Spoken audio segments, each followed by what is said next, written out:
Leandre got the juice.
Glad you chose to stop by the channel today.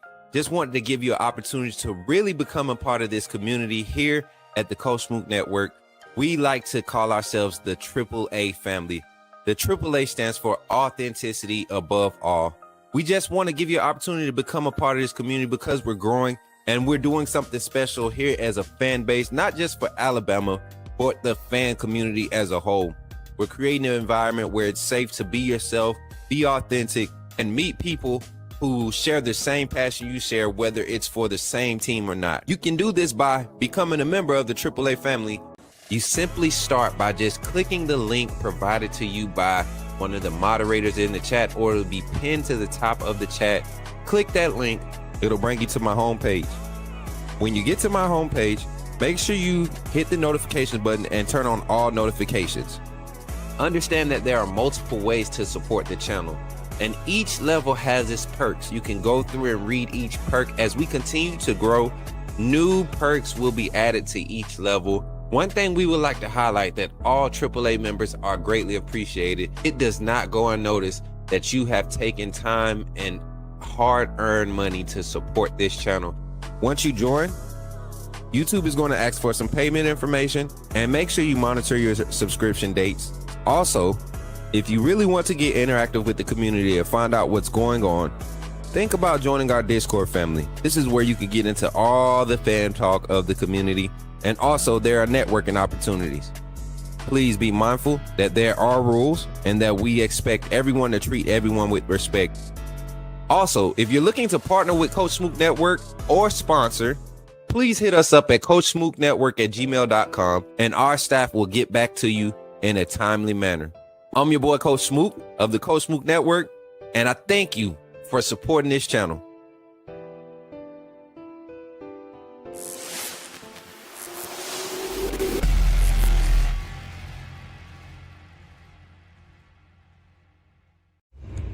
Remember, when you see me in the streets, holler at me.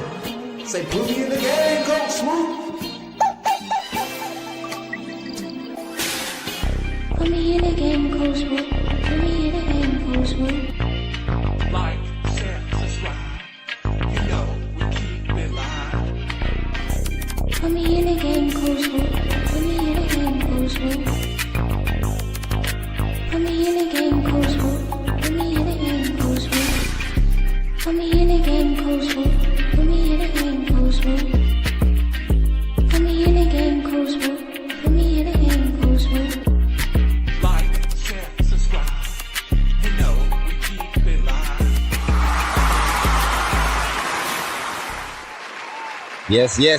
Welcome in, everybody. Welcome in. Good to see everybody this evening. Good to see ya. Man, love to see y'all beautiful faces in these comments when I jump on this live, man.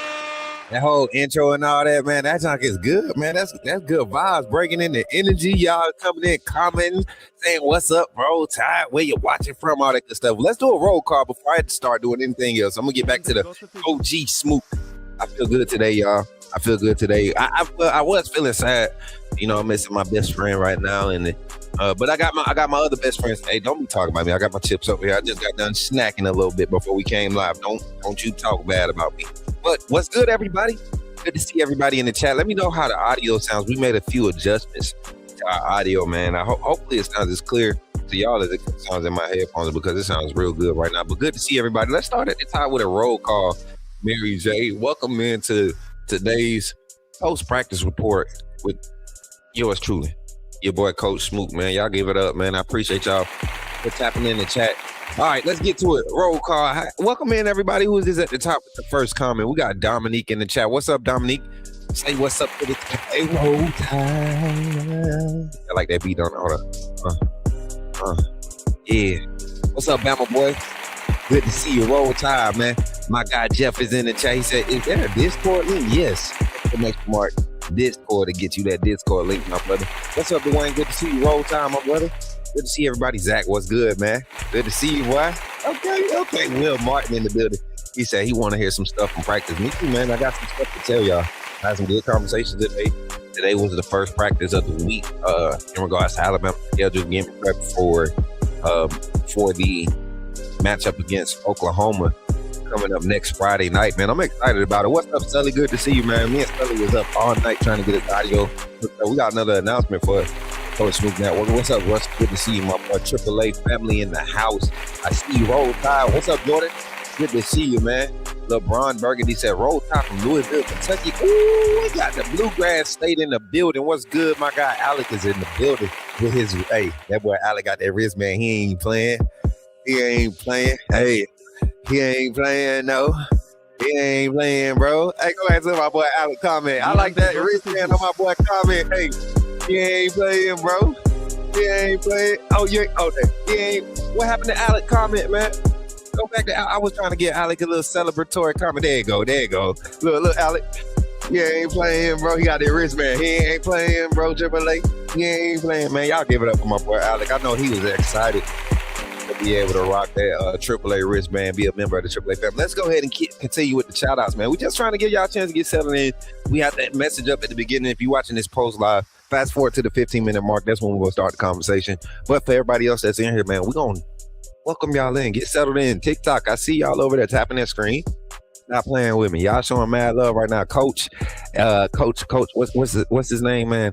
Coach college football. I'm gonna say coach college football leagues, man. We're gonna be collabing with them guys soon, man. Hopefully, trying to get somebody to run our community league over there on the gaming content. But what's up, everybody? Football 009, what's good? He said intro was fire, coming in from California, 30 minutes away from Austin Max, Folsom High School. Hey, man, Folsom plays some crazy good ball, man. Appreciate you for pulling up, man. Roll Tide. He said, what's good, Mike Jones? Somebody said Mike Jones is in the building. What's good? Carlton Jones is in the chat. Roll Tide, man. My boy. I call him Carlton. Not unusual to be loved. What's up? Thanks for everything. Good to see you, my brother. What's up, man? I got Jonathan Harris in the building. What's good? Roll Tide. Jonathan, you got some conversation for me tonight, man. You and David. What's up, David? Man, you and David, y'all create some good conversation. Am I going to have to open the phone lines tonight? Is Coach Smook going to have to open the phone lines tonight? All right, we might have to, man. Did media not get to talk to the coaches today? No, it was player availability today, man. So you're going to be able to hear. We got actual footage from Wilk and Formby, and I got some reports from some other guys that spoke today. So it's going to be some good things we're going to be able to talk about today. Some interesting topics that I'm going to bring up. Y'all, I know y'all can't wait to get into it. So let me finish the call out, man. Dang, y'all can't even come in and speak first. Y'all are so, man, I'm going to get y'all. I know y'all want the word. Y'all want the word. I appreciate y'all, man, for being so anxious, for real. It truly is appreciated. I like picking at y'all when y'all come in being rude. What's up, Nate? Good to see you, sis. She said, good evening. No, she got that Jamaican accent. I can't even do it tonight. I can't even play with. What's up, Dad? Hey, what's oh Lord, I can't read. Men Splash. Well, time, I got big knowledge, but Bird, bro, love the content. Well, why you take so long to get to this show started every time I'm a subscriber too? You know why? I just explained it. I think I did, so I don't think I have to explain it again. We just want to give everybody, for the live audience, it's a different feel when you come in and you just come in and we just talking crazy already. You don't even get a chance to get settled in, get a direction of where the show going. This is just how most live shows, interactive shows, we got to get used to having a live audience. What's up, Bama Gump? Roll Tide. Good to see you, my brother.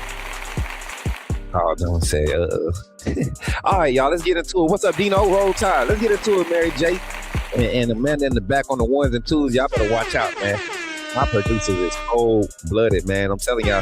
Hey, listen, we got some things about to pop off here with Alabama football next week, man. And it's going to be a great opportunity for us to have some good conversations going into talking about game prep going into the Oklahoma game.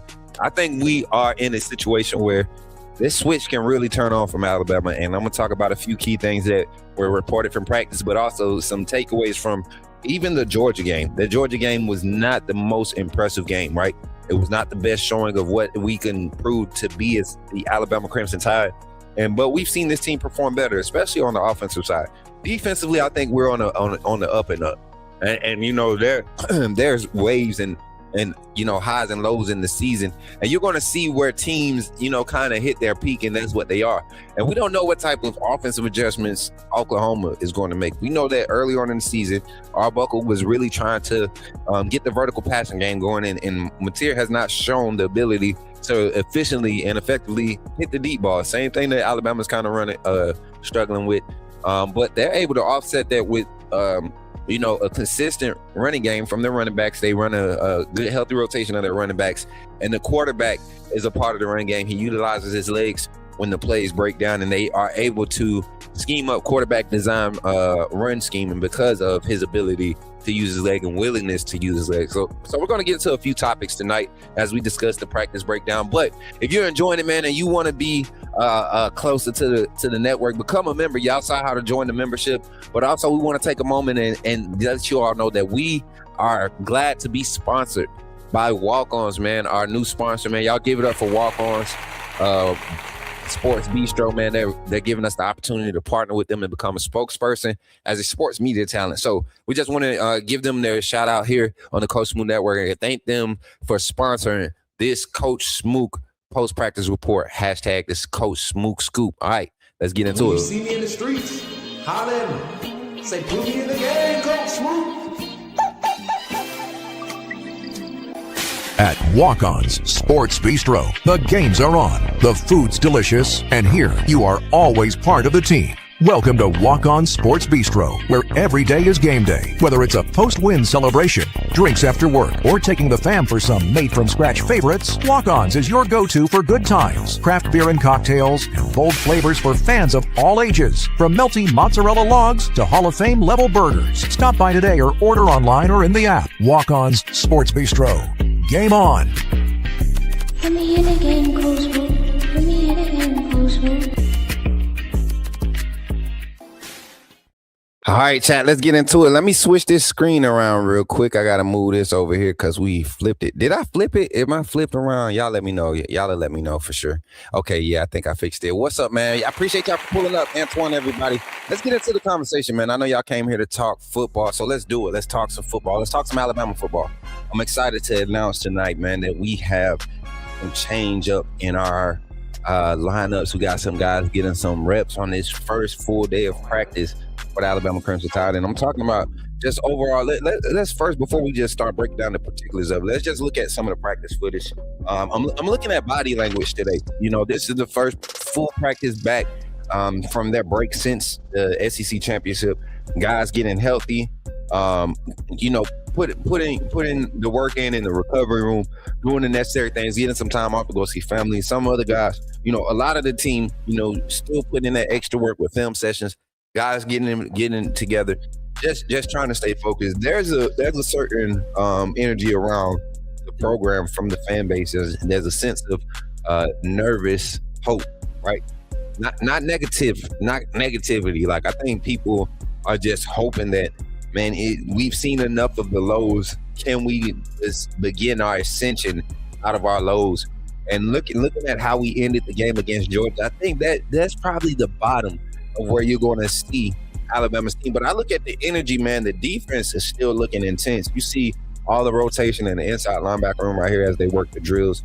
But this is something I want everybody to see. Everybody's talking about this injury with Ty Simpson, man. You got a back injury, broken bone, rib, or something like that. You're not throwing the ball like this. You're not getting injections every day for the next 12, 15 days, pain killers, none of that. You know, you're going to need to nurse that. And Ty Simpson looks healthy to me. You know, and everybody's talking about an injury. I know he's hurt. You can't help but be hurt at this point of the season. I mean, you can even tell, like, look at Ryan Williams and Isaiah Horton coming out of these routes, man, coming out of these breaks.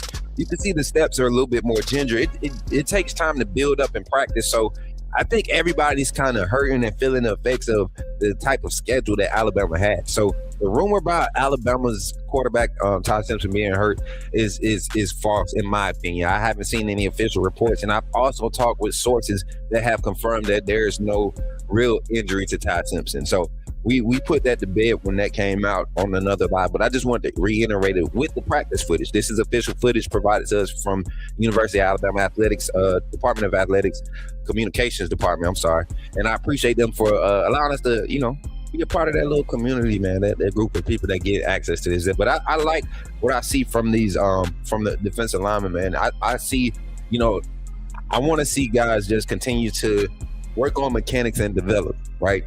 And one huge thing about these clips, man, you look at how long this video footage was that the university provided. We're talking about a good 7. I think this was a 6-minute video. They usually like do 3 minutes, but this was like a good 6-7 minute video. Meaning there was a lot of activity that they went through and decided, you know, we might need to just keep this under wraps. And I'm just kind of throwing some stuff out there, you know, because I've been there when I've seen some things happen in practice, and I'm like, man, that's got to be on the clips, you know, and it don't make the clip. So I'm excited to see how everything continues to develop throughout the weekend.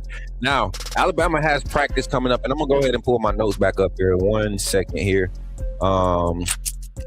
Okay, here we go. Alabama's practice schedule as of now stands as they will practice tomorrow at tomorrow evening. We'll be able to get some practice reports. No media availability, but we'll be getting our inside scoops, and maybe we'll just do a mobile live and just have a conversation about what's being talked about. Sunday, same thing. Another practice on Sunday. Monday, regular practice time. Tuesday, regular practice time. Wednesday, and those Monday and Tuesday, we'll have coaching availability with players on Tuesday. Both the coordinators and players will be available. So we might be making some moves next week. Then next Wednesday, as you all know, that'll be the last full practice day. Thursday, more than likely, will be a walkthrough day, like a prep day. And then we play Friday. Thursday will be walkthrough.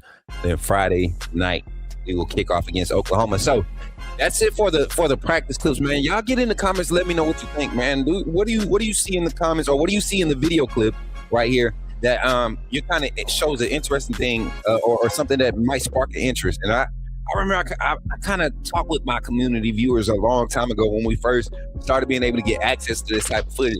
And, it's a lot of things can be said just by how guys are lined up in practice at this point of the season, right?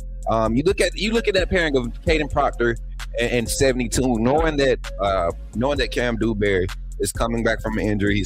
He's available. He's back on. What does that mean with 72 working with Caden Proctor, right? And we'll talk about that in the show. It's a reason we have these conversations. Y'all remember I said the same thing about 11 early on in the season when we were looking at practice clips, and we would see 11 right behind Overton, right in front of Keeley, and people thought that meant that Bernard was going to be in front of Keeley. But once we got into the season and we saw that bandit rotation, Keeley was the one playing the relief reps for LT Overton, and has been. Jordan Renard has had reps too, but you're talking about consistency and rotation. You can look at these practice clips and kind of gauge and sense of what's happening across the defensive line. So let's get into the conversations. Let's move on to our next segment. I appreciate y'all for being in the chat today. Hold on, my bad. Wrong transition. Let me look at your comments, man. Comments real quick before we transition. What we got here? Plus, it goes 9 SEC games next season. Conditioning department needs to do better. You think so? I think a lot of injuries that we had in practice were those freak injuries. Some things like where you're trying to hold a guy up and you roll an ankle, or guys are trying to thud. Defense is trying to thud pretty good, and guys' legs get tangled up trying to just be physical. Because there's like a balance of being able to be physical in practice and not hurt your teammate, but you have to be at a competitive balance to keep your skills sharpened as a defensive player. You can't have guys pulling up. We saw what happened, those years on the peak Golden when we had like thud type practices. That was probably the worst tackling era of Alabama football. So 100% condition team needs to up their game. I don't know, man. I kind of like what our defensive line, the offensive line looks like. I will say this. Somebody made a comment about Daniel Hill looking gas early on in that game against Georgia, and I don't know. I think that's just a big dude being a big dude, man. And I remember it was times, they thought Derrick Henry was gassed, and he was, just taking those deep breaths to get his breathing under control and would continue to push through and produce strong runs. We have to be able to lean on the run game going forward 100% though, in our condition level in that department. It definitely can see an improvement. You can always see improvement. Getting him ready go back. Getting him ready just in case everyone needs the reps and the guys will get the most. Right now, it's about getting the guys going and being competitive while getting rest. Well, not right now, Jonathan. We in game prep phase. This is Friday. This is game week right now. And that's why you see the practice schedule the way it was. It was kind of odd to me to see them shift that Tuesday practice to Friday and not give them the weekend, which, in my opinion, with the weekend getting pushed back shorter, I think that's great for the players. I think it's great for the players on the back end. Now, having to play at 6 p.m.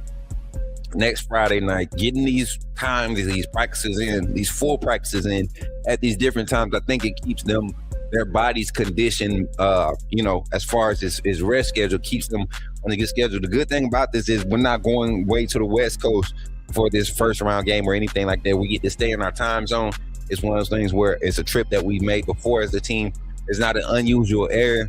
We know what Norman is going to be like as far as the crowd and the atmosphere. So I think this team is more than prepared or has enough experience to be prepared for this moment. One more comment. Let's see one more comment before we transition to the next segment, y'all. What we got? If you want to practice how you perform, you're going to get dinged up at some point. 100%. I agree with that, John. I said Jonathan and Jordan. Good to see you in the chat, though, little bro. He said he was feeling bad tonight. He's still tapped in the chat. I appreciate you, man. Jonathan says, "Wow, getting healthy." I mean, I feel you, bro. All right, y'all. Let's transition to our next segment tonight, man. And with the reactions to the clips, we kind of discussed some things, and I just want to talk about a few spots, and I wanted to word this differently, but I couldn't find another way to word it. Not that I think it's actually how I worded it, but I do think it's something to look at and to pay attention to. And that's, I think we have some position battles happening right now at the University of Alabama. I really do. I think we truly have some legit position battles, and I'm not saying position battles in a way of like, this is permanent change. But I think for this game plan, we're going to see some new faces and some new stages of this, or some unfamiliar stages of the game. I truly feel like we can see some. If our offense doesn't start fast, which is what I think in this game is going to be needed in order to win comfortably, and comfortably in this game is covering the spread. I think the spread right now is Alabama 4.5, if I'm not mistaken. If you can win between 7 and 10 points, the point differential of the last game, if you don't have a turnover, you could potentially win by 9 points in that game. Excuse me. I look at this game and the matchups. You need competition in positions, especially if you have if you're still trying to figure out if Cam Dewberry is 100%. He's available. He's back practicing.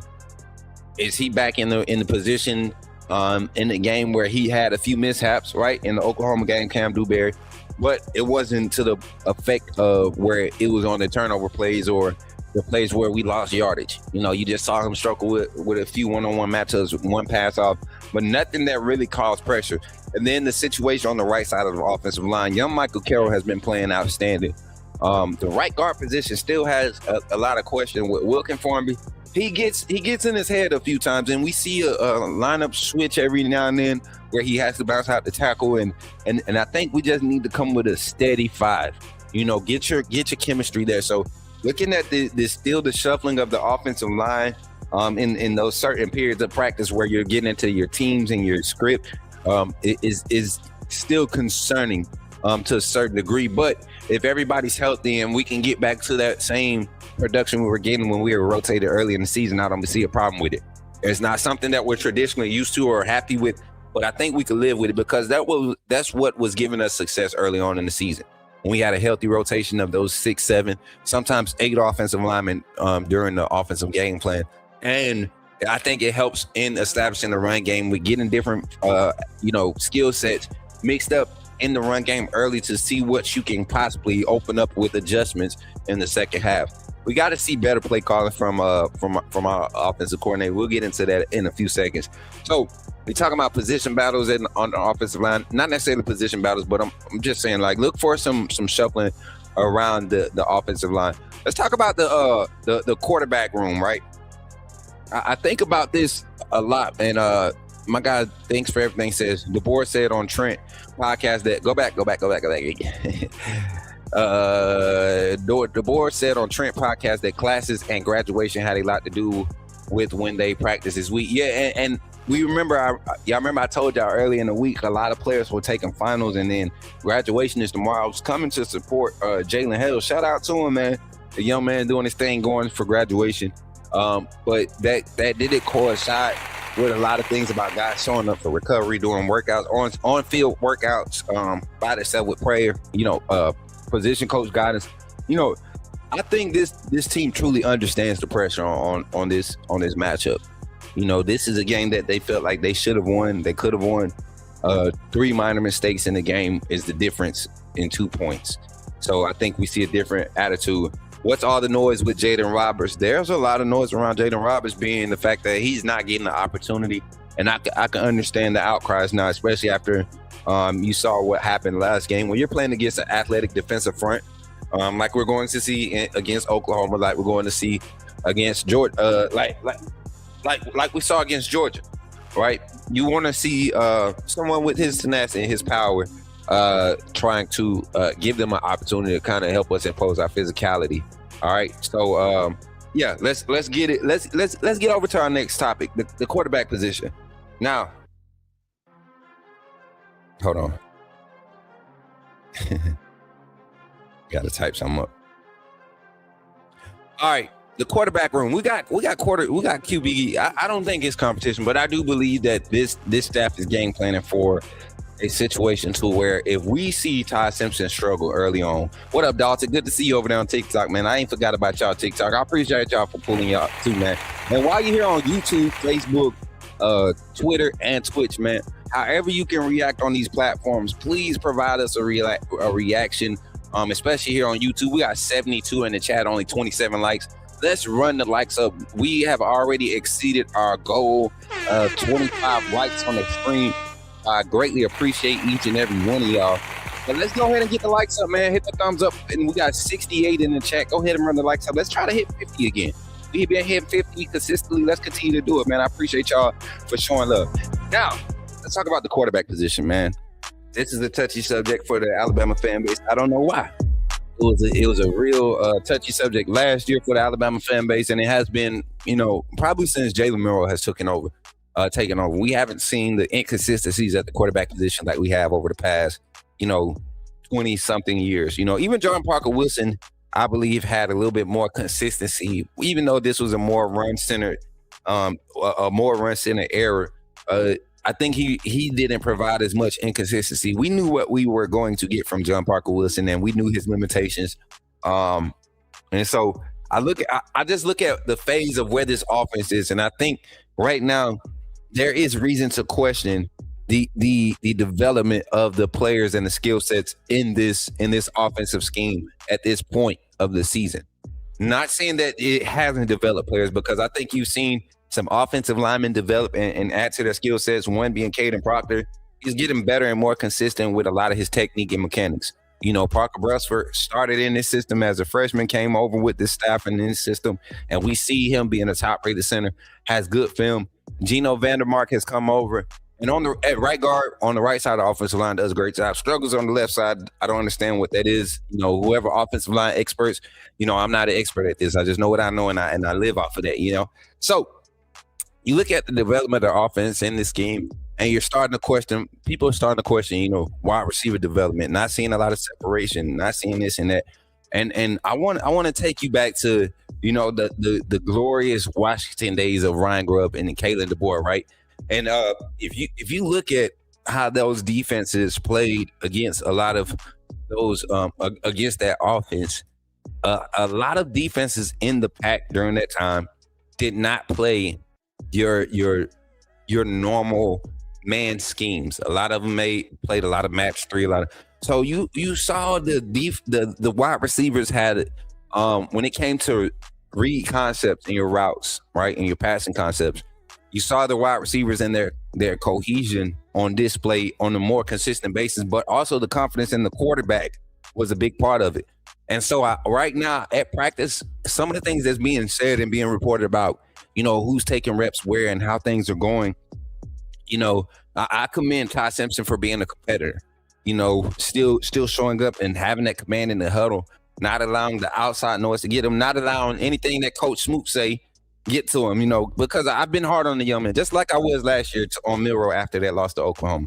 I think it's warranted, from not a character standpoint, because I love Ty's leadership ability and his energy. I've only seen him pout once this season, and come on, man, you getting beat up, you're not in the game, your head's out of it. I've been there, So we look at the situation on the quarterback room, the fact that we're seeing it, and I told you all members only, if you go check out the members only, what I said about, coaches in certain spots and certain conversations being had, there's something to be said about that at this point in the season.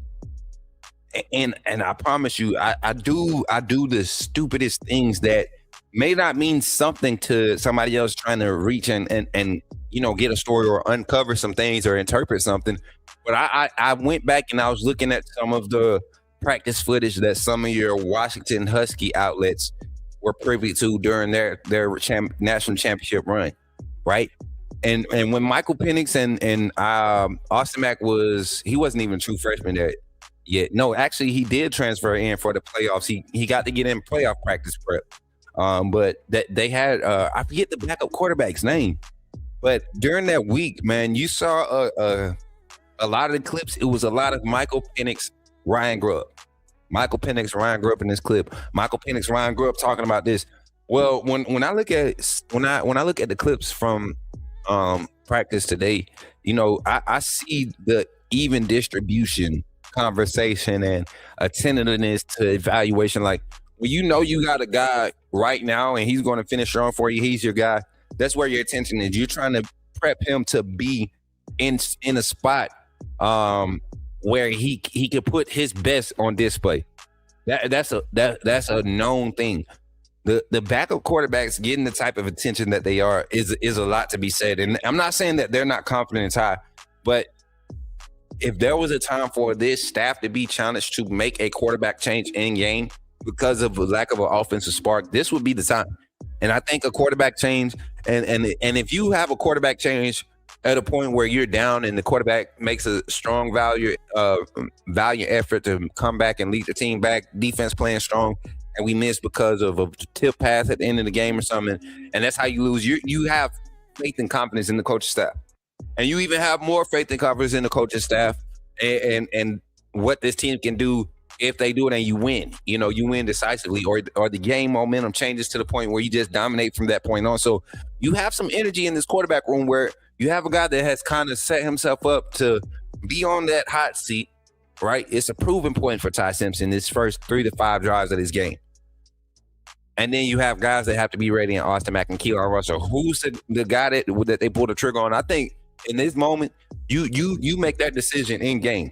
If we're seeing that the run game, the front is providing great pass pro, and we're missing on passes, I guarantee you Keelan Russell is the guy that gets the call to go out there and make the passing game impactful like it's supposed to be.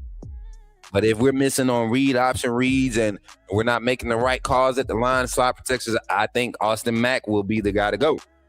So it's all situational for me and my thoughts on it. And you all know I only lean when I'm getting some real concrete things to go off of. Like I didn't get to have those conversations of who rep with who, or I would lead y'all on to start, being prepared for the right things. All right. So that's the quarterback room, the quarterback energy. Guys still looking strong. Like I said, from what I heard, Ty Simpson isn't going to be he's not hurt. I mean he's not injured. Everybody's hurt or recovering from injuries. So it's not something to look at when you talk about the effect of affecting his gameplay per se. So that's pretty much it for the quarterback room. Let's talk about a few other positions. On the not defensive side, let's stay on the offensive side. The tight end room, getting healthy, getting Josh Cuevas back is going to be huge for this staff. If he's able to go 100%, that'd be great for us. They're still evaluating him. But I've seen some things from Caleb Edwards. We're talking about Jay Lindsey has been a great H-back asset in blocking and pass pro, also in run blocking. This tight end room is talented. We have to utilize them. I think it's time for us to scheme something, get phases of the game where their skill sets can expose the pressure that the defensive line is able to put, the defensive line and linebackers are able to put on the quarterback, right? And on the O-line. I saw a clip with A.J. McCarron talking about, the offensive line struggles. While there haven't been many, when they happen, it's the same thing. Late in games, guys are struggling with pass off on simple 4-man stunts, and we've talked about that missteps late in game.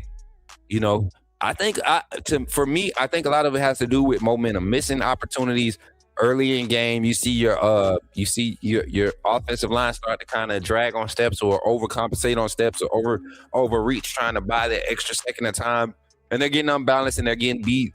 A lot of them are making too broad of a steps. They're flat stepping when it's time to pull, and you can't have that. You got to be able to open your hips up and get down that line and create that gap, that good read for the quarterback. I mean, not the quarterback, but the running back to make his cut, his read off of whichever way you clear that block. So we want to see some consistency there. But I think with the tight end room, whenever we see success with the outside zone run scheme or with any perimeter extension run game, extension of the perimeter run game, the tight ends have had key blocks in it. Caleb Edwards came up with some big blocks in the Georgia game against for Ryan Williams on 2 of those plays. Even downfield blocking is being huge with our tight ends. So we got to find phases of the game where they scheme it up to, get the tight end involved early and continue to force those safeties, to play downhill and open up some of that over-the-top passing game for Ty Simpson to complete. Because I don't think we have an issue with our wide receivers being able to pull away. I've seen multiple deep balls that were underthrown, and guys have had to slow down, and we've gotten bailed out with the PI rule, for underthrown calls. So we got to see more consistency. Got to see a little bit better production in that, and I think that's the key to the team. Getting over this little hump that we see. What we got? Let's get in the comments real quick. What y'all think about the offensive evaluation, man? Do y'all think this staff has and I'm gonna kind of circle back to the quarterback room. Do y'all think this staff has if we see a quarterback change, do we have the legit, I don't want to say evidence, or is there a reason? Is there a legit reason to see a quarterback change at this point in the season? I've already shared my thoughts on it. I've kind of shared my thoughts and insights on it, because we're at a phase right now. We're at a breaking point where this transition can result in, and we're talking about, guys, if we lose, if this is a loss for Alabama, you're talking about from December 19th, and I'm going to pull out my schedule to count today. From December 19th all the way until January 4th, I believe, is when the portal opens. We have to deal with possible rumor noise in social media. Like that's I don't want to deal with that. So we want to try to keep it fresh with the football, the football talk, and let's just win. Bama, let's come out offense. Let's start better, start fast, and just be confident, Ty Simpson. Be confident. On a scale of 1 to 10, and I'm gonna put this in the chat as a poll over here on YouTube. If you're on TikTok, pull up on the YouTube side. You can interact with this poll here. On a scale of 1 to 10,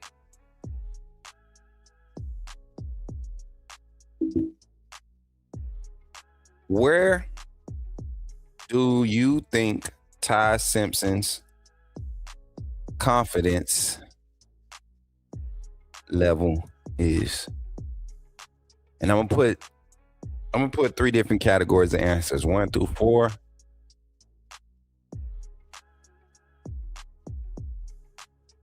5 to 7. We said we're gonna do 4. We're gonna do 3. 8 to 10. And then our 4th option is,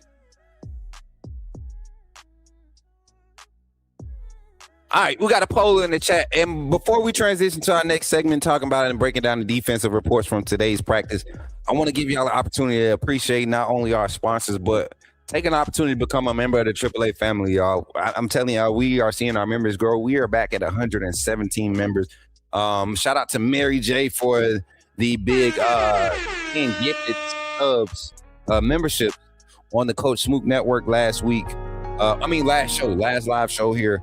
So thank y'all for that. And then for those who have joined since, we're going to update our banner, man. There's been so much going on and changes and transition with the network. We're taking advantage of opportunities. We got an announcement we're going to make tonight. Also, we're going to be kind of pulled in a different direction in the postseason. And y'all going to be able to be along ride for that journey. It's going to put us in a different space and give us some different access to the type of reports you all love to hear. So take a moment and think about becoming a member of the AAA family here on the Coach Smook Network. And also shout out to our new sponsors, Walk-Ons, and our partners, Yon Urban Streetwear and Apparel, man. We appreciate y'all. Glad you chose to stop by the channel today. Just wanted to give you an opportunity to really become a part of this community here at the Coach Smook Network. We like to call ourselves the AAA family. The AAA stands for authenticity above all. We just want to give you an opportunity to become a part of this community because we're growing and we're doing something special here as a fan base, not just for Alabama, but the fan community as a whole. We're creating an environment where it's safe to be yourself, be authentic, and meet people who share the same passion you share, whether it's for the same team or not. You can do this by becoming a member of the AAA family. You simply start by just clicking the link provided to you by one of the moderators in the chat, or it'll be pinned to the top of the chat. Click that link. It'll bring you to my homepage. When you get to my homepage, make sure you hit the notification button and turn on all notifications. Understand that there are multiple ways to support the channel, and each level has its perks. You can go through and read each perk. As we continue to grow, new perks will be added to each level. One thing we would like to highlight that all AAA members are greatly appreciated. It does not go unnoticed. that you have taken time and hard-earned money to support this channel. Once you join, YouTube is going to ask for some payment information, and make sure you monitor your subscription dates. Also, if you really want to get interactive with the community and find out what's going on, think about joining our Discord family. This is where you can get into all the fan talk of the community, and also there are networking opportunities. Please be mindful that there are rules and that we expect everyone to treat everyone with respect.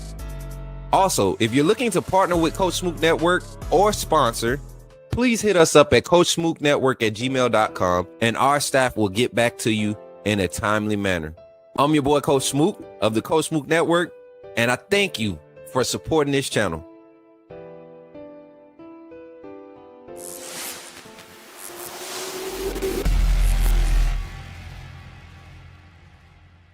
When you see me in the streets, holla at me. Say, put me in the game, Coach Smook. At Walk-On's Sports Bistro, the games are on, the food's delicious, and here you are always part of the team. Welcome to Walk-On Sports Bistro, where every day is game day. Whether it's a post-win celebration, drinks after work, or taking the fam for some made-from-scratch favorites, Walk-On's is your go-to for good times, craft beer and cocktails, and bold flavors for fans of all ages. From melty mozzarella logs to Hall of Fame level burgers. Stop by today or order online or in the app. Walk-On's Sports Bistro. Game on. Put me in the game, Coach Smook. Put me in the game, Coach Smook. Y'all, appreciate y'all. Shout out to Walk-Ons once again for the sponsorship, man. I mean, great opportunity fell in our lap, blessings from heaven, and grateful for every opportunity, man. Let's get into the comment section. Let's see what y'all talking about, man. Hopefully y'all ain't talking out the side of y'all neck, man. Y'all know y'all like that beat, man. I ain't gonna lie. I like that little instrumental too. But let's see what we got. I got some star comments back here. I got control for a little bit guy. He said, let's see, if Ty was injured in the Iron Bowl, what was wrong before that with the turnovers? That's a good question, David. That's a good question. I think there has been a level of comfortability reached that was hard to bounce back from when the pressure hasn't really been put on you, and you need to be the one to step up. I told you all. I just never saw game changer in Ty.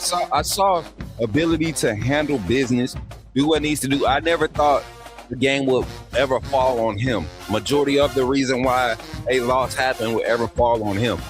I love his maturity.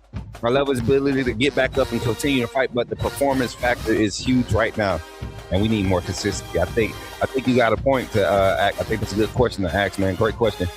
Great comment. Let me see. Shout out to Zach for the $4.99 super chat, man. He said, appreciate you and keep doing you, and I will always be along for the ride. Shout out to my brother Zach, man. Y'all get up for Zach. Zach in the chat, man. More comments, more star comments in the chat. The lack of offense in the SEC championship game allowed for the defense to make mistakes because we was on the field for almost 40 minutes. Ooh, drop a bomb.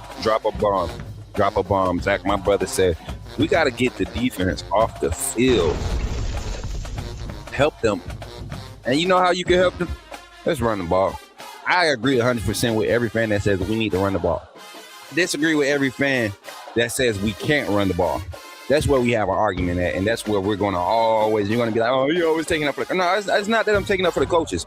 I'm just consistent on believing the fact that anytime you have running backs averaging, anywhere from 3.4 to 4 yards per carry, and you cut off their distribution at 5 carries, there's no enough room for us to say if we can run the ball good enough or not. I think if you're rotating 3 running backs and you're giving the running back room 27 to 30 carries a game, everybody's getting, 8 to 9 carries. You got 60 yards production from one, 80 from another, 29, 30 from another. That's good production from your running back room. A healthy dose, and you got quality production. All right, another comment. Crazy how Oklahoma and Alabama and Bama offenses are mirror images right now. I wouldn't say necessarily mirror images because it's not that Oklahoma can't hit the deep ball. They won't. They don't take the deep ball shots. And Mateer in this run game, to me, is a lot more effective and opens up their pass game. We've seen them be able to at least hit 1 or 2 of them in the game, So, yeah, I think they might have a slight edge and what they do in the passing game, not how they scheme it, but what they do, how they execute it. If you want to practice how you perform, we saw that comment. Appreciate you, Jordan. What else we got? All I know, I say this with the utmost respect, Coach. You better stay your butt right here in the booth. Home studio, our record with you on the road, it's abysmal. Listen. I take every bit of that with much accountability at heart, and I will admit that I am very much contemplating doing a watch party from the house for the first round. I'm not gonna lie, y'all. I don't know about y'all. It would be great to my mom, you know, I would love to just be able to be at walk-ons for the watch party in my zone. I think what I need to do is go and set up early and just create my own aura. That's what I need to do. I need to sit there a lot earlier before the actual live stream kicks off and just create my own aura.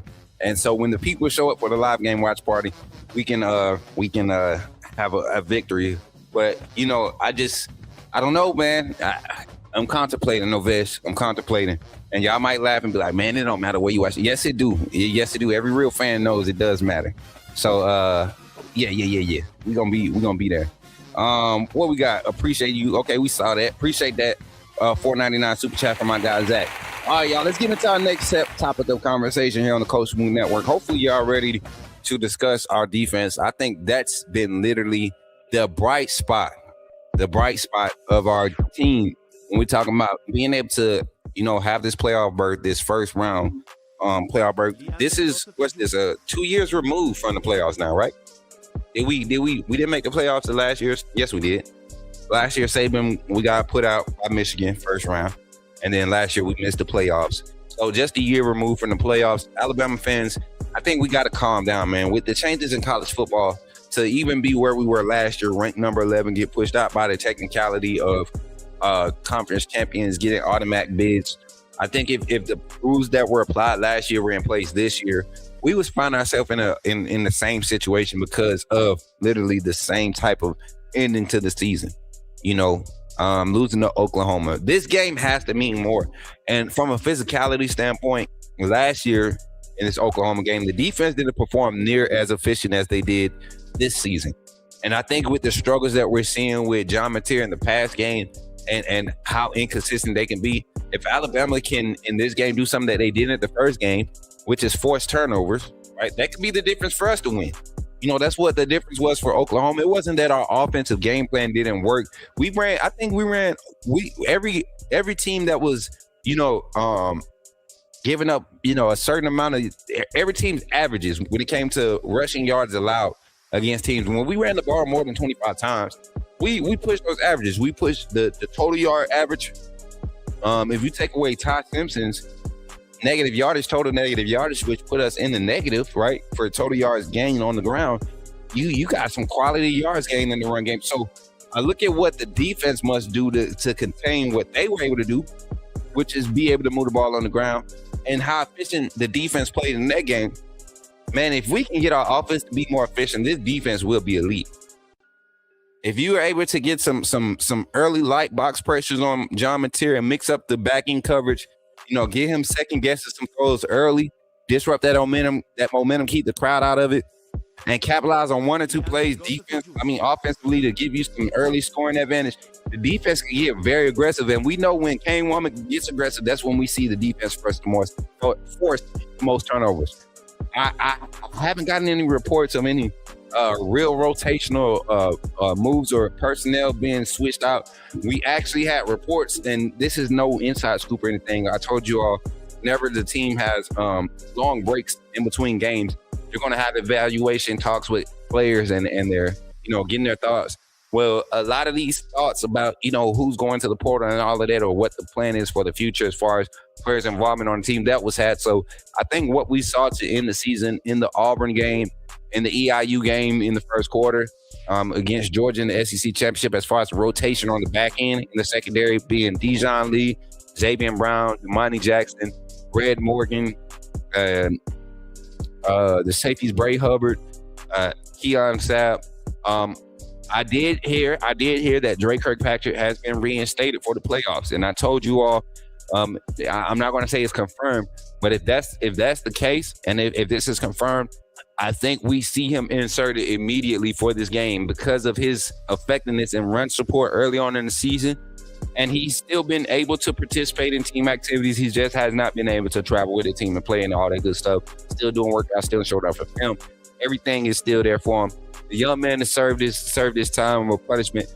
Him being reinstated or the rumors of him being reinstated, that could be huge for Alabama in the secondary rotation in a physical game, because I truly believe if Arbuckle is not able to hit on some passes early, we'll see an overdose of the QB run, the QB read option in the run game.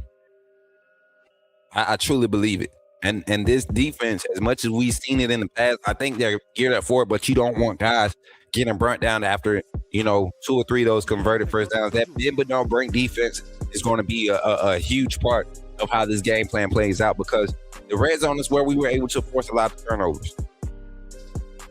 Oklahoma, a lot of their struggles have been in the red zone, honestly.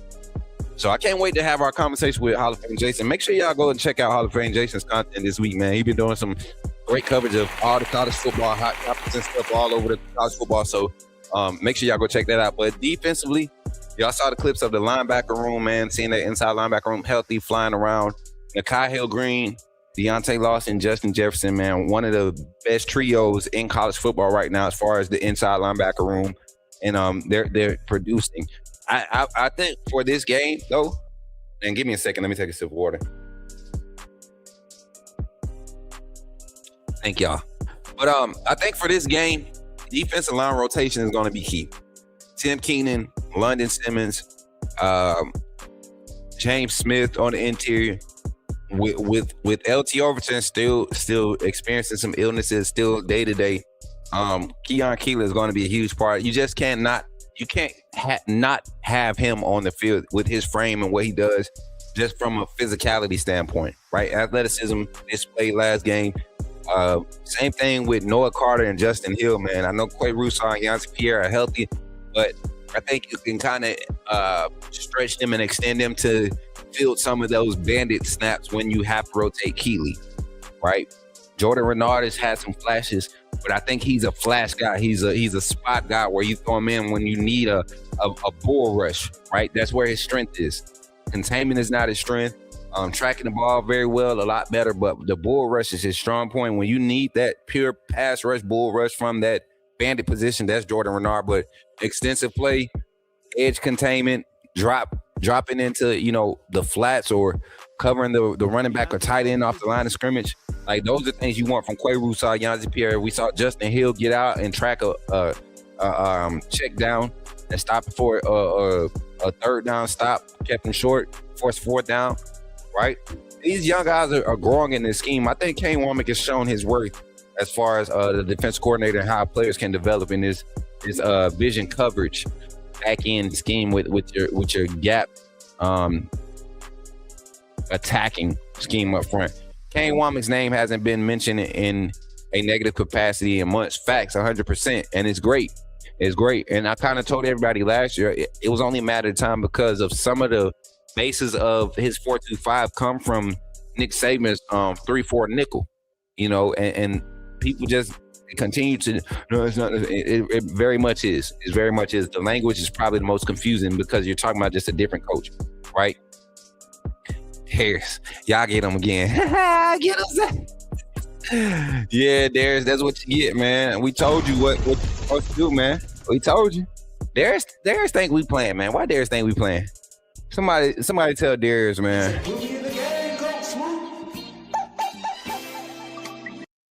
Darius, you want to get put in the game, Darius? You gotta do right, man. Oh, man.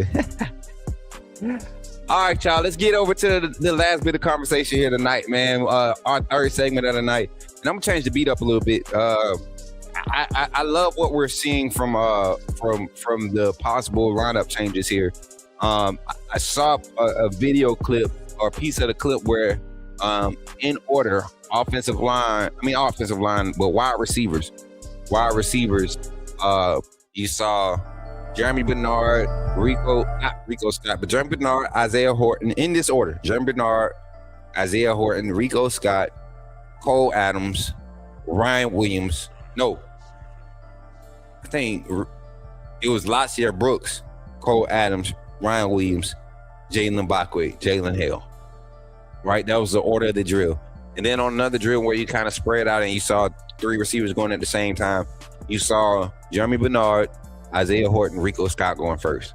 And then in the second line, you saw Derek Meadows, you saw Lacier Brooks, and then you saw Ryan Williams. And then third, like that was parts of the clip where, you know, those are, for me, with Coach Shep still being there, I don't think that philosophy that I had early on in the season where we talked about the rotation of guys, I kept telling y'all to pay attention to rotation. You know, and then the picture came out with all the receivers, you know, the 4 starting receivers of Horton, Williams, Bernard, and Scott. They took that picture together and they end up being the majority of the rotation until Ryan Williams got hurt and Lacier Brooks broke into the rotation. And now we see Lacier Brooks and Rico Scott getting a lot more reps, right? Derek Meadows is 100%. He's back. Isaiah Horton has been trending upward. A lot of positives going for Alabama offense right now in the wide receiver room. If we could just get guys to hold on to the ball, right? We had a few drops on some bad balls, but still opportunities to catch the ball. If the ball is going through your hands or it touches your hands, you should be able to bring it in. Isaiah Horton had a drop. Jeremy Bernard had a drop. Ryan Williams had a drop. And they weren't the best passes, but if they touch your hands, you got to catch your receivers. Let's get back to helping our quarterback out by catching the ball. Because we see him struggle when the passes aren't completed. And for everybody in the chat, man, we got 81 in the chat right now. We only got 48 likes. We need 2 more likes to get to 50, but I need all 81 of you. If you haven't hit that like button, if you're just coming into the stream, please hit the like button on the stream right now here on the YouTube side. And then on TikTok, let me get to the TikTok comments before we continue. 1 second. I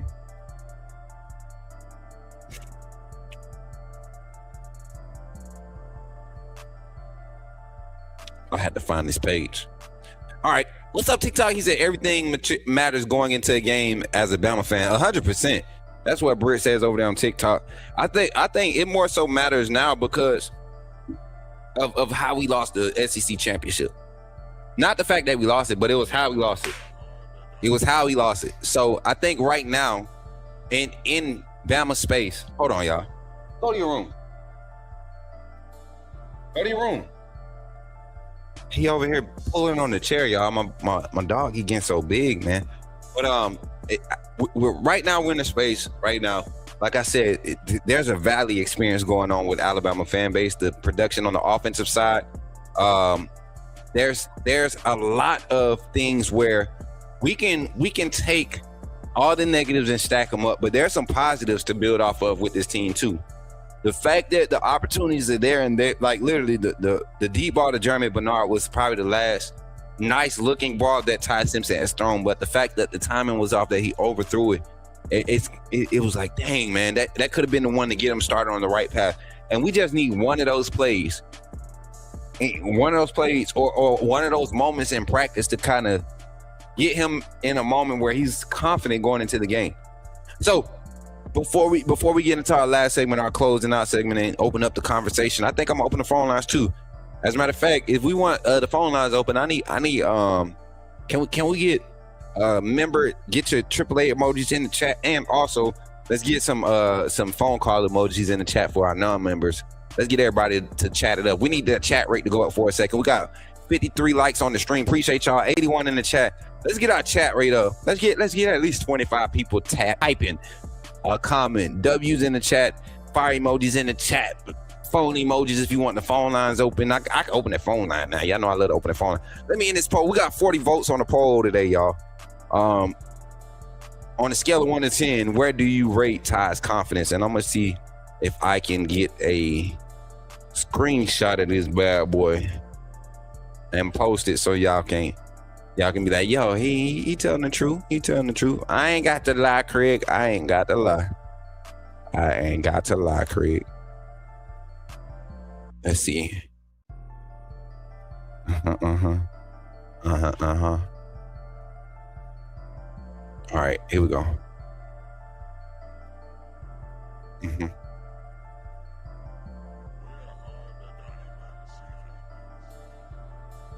Okay, here it is, right?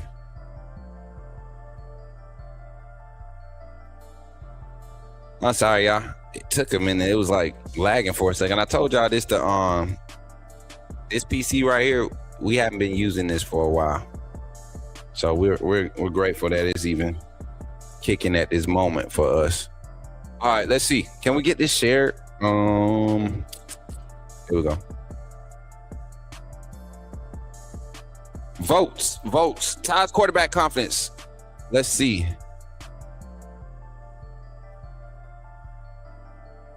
Where is it? Here you go. Can y'all see that? I need to go small screen. Hold on, let me go small screen. There we go. And then I can do this way. Hold up, y'all. I'm gonna fix it for y'all. All right, boom. On a scale of 1 to 10, where do you think Ty Simpson's confidence level is? 59% of y'all said 5 to 7. 28% of y'all said 1 to 4. 8% of y'all said 8 to 10, and 5% said no confidence. I want some responses in on the phone line. This is a good topic of conversation right now for the phone line. Let's do that. Let me get the phone line set up for y'all real quick, man. And we're gonna come back from our quick break, y'all. And we're gonna open the phone lines. And this is gonna be the topic of conversation. So Mary J, Amanda, one of y'all, can y'all get a banner set up for a topic of conversation, phone conversation topic, or game phone call segment topic, something. Ty confidence level. We're gonna open the phone lines here right after our quick break. Let's get into the comments right before we go into the break. I love interacting with y'all, chat. Y'all keep running the comments up. We got let's see what we got. Start comments. Let's see what we got. Oh, we don't have any. Let's see. Let me scroll. I'm gonna find two to get at. Oh, everybody just turning up. Y'all ready to get in the game, huh? Ty acting scary, man. Not letting plays develop, forcing balls. I would give him 4 drives. He don't produce, bench him. Ooh, that's tough. 4 drives. I said at least 6, man. Cool, man. Jack in the building. What's up, cool, man? Good to see you, my boy. My boy, cool, man. Just too cool for school. Cool, man, Jack. Good to see you. Jordan, I feel that too. Last time we had a bad performance this year, we went on a run. Facts. And I think that's where, when I say that turning of the tide or that flipping of the switch, these are the moments where you see the true character of these players come out. But we're going to open the phone lines here after this quick break. And we're going to discuss the topic of conversation on a scale of 1 to 10. Where do you think Ty Simpson's confidence is? Here on the Coach Smook Network. Somebody type it in the chat, say, put me in the game, Coach Smook. If you're not a member of the AAA family, this is how you become a member of the AAA family. And when we come back, we'll be going to our calling segment. Y'all tap in with your boy. Glad you chose to stop by the channel today. Just wanted to give you an opportunity to really become a part of this community here at the Coach Smook Network. We like to call ourselves the AAA family. The AAA stands for authenticity above all. We just want to give you an opportunity to become a part of this community because we're growing and we're doing something special here as a fan base, not just for Alabama, but the fan community as a whole.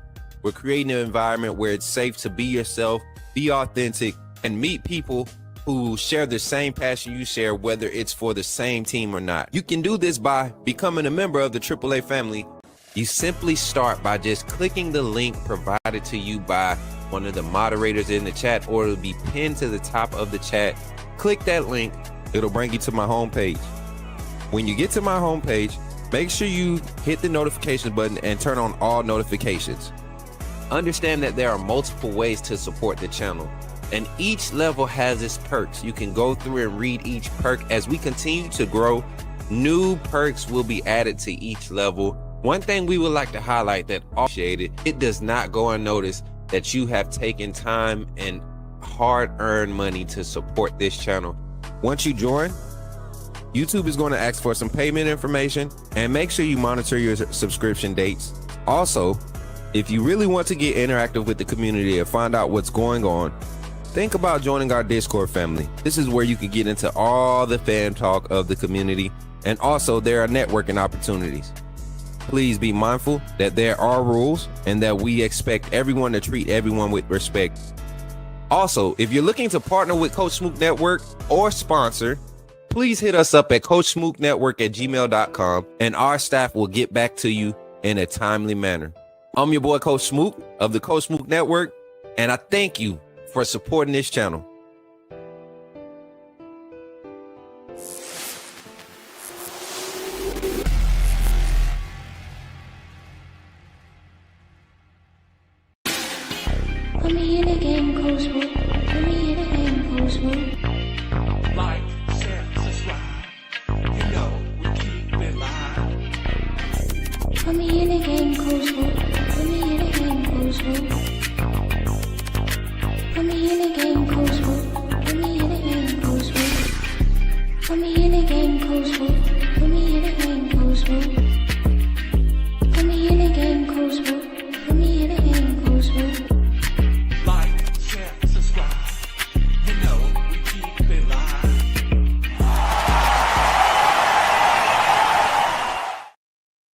right. It's time to get into the phone lines. 334-625-1121. The topic of conversation to y'all, man, for y'all tonight is, where do y'all think Ty Simpson's confidence level is on a scale of 1 to 10? Where do you think his confidence level is? Me personally, I'm gonna go in 5 to 7 range. I'll explain right after this conversation. Make sure we got it routed in correct. Please don't go north.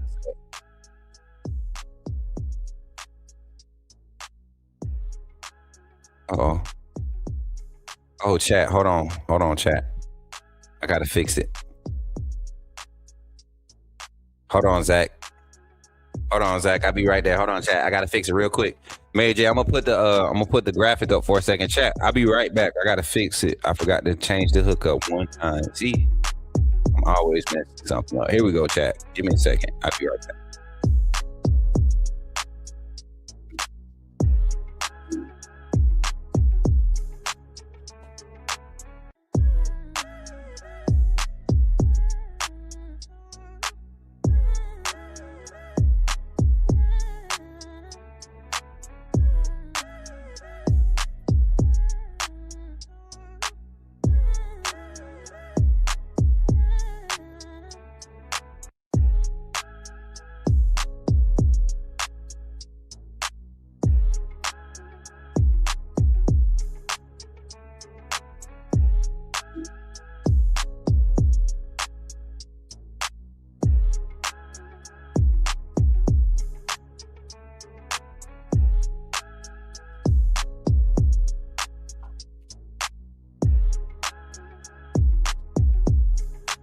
All right, mic check, uno, dos. Mic check, uno, dos. Zach, can you hear me?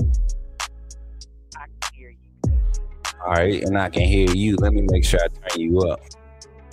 Let me make sure we turn Zach up. All right, chat, can y'all hear Zach? Y'all should be able to hear Zach now. Zach, say something, my brother. What's good, Coach Smook, my AAA family? How are y'all doing? There it is. Y'all give it up for Zach. Zach is in the game. Talk to me, Zach. Tonight's topic of conversation, man. Ty's confidence level, scale of 1 to 10. We did 1 to 4, 5 to 7, 8 to 10. 0 confidence. What was your vote, man? And tell us why. Give us your thoughts on it, man. Okay, my vote was 1 to 4, and the reason behind my vote is, it's his mental thing. You know, whether he's overthinking things or whatever it is, it messes his confidence. He gets it in his head, and you can tell when he's confident and when he ain't confident. When he ain't confident, he's throwing the ball late. He's selling causing passes to sell over the receiver's head. He's underthrowing the ball. Just not where he was at early on in the season when he was confident and making plays. Facts. And so I think his confidence level got shook in the LSU game, and he hadn't recovered from that yet. But I think this game going in, that it's a road game, it's a playoff game, it's a big time environment. We lost to this team before, and he was the reason why. I think he has some that pressure on his shoulder to prove something, and to kind of go in there and redeem himself, and try to get a win in a hostile environment. It's going to be loud, but we've been in loud environments before and came out with the win.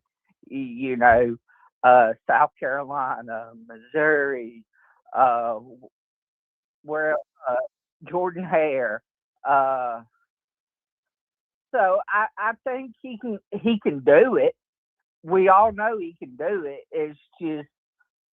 is he going to be able to not overthink everything and just go out and play loose and carefree? 100%, 100%, Zach. Well, we got people blowing up the phone lines. You know, the Ty Simpson, the quarterback, Alabama topic at Alabama. The quarterback topic at Alabama is always going to be a hot conversation until we have the return of the likes of a Bryce Young or a Tua or a Mac Jones type of success. Jalen Hurts even led us to a lot of success. And I think in this day and age, because of how the portal does the quarterbacks, when you have something good, you want it to be the best thing off rip. And if we be honest, we have been patient with some quarterbacks in the past, knowing that they were going to be at Alabama for at least 2 years. I think the pressure of the portal and everything, it causes us to kind of get clouded in our judgment. But overall, for the moment, all the critiques, all of the criticism that I've heard about Ty Simpson have been accurate. And I do believe that is more importantly, I think it has a lot to do with his confidence, because I've seen the young man spin it before, and what he's doing right now is not what I said. Final thought, Zach, we got 30 seconds to get up out of here.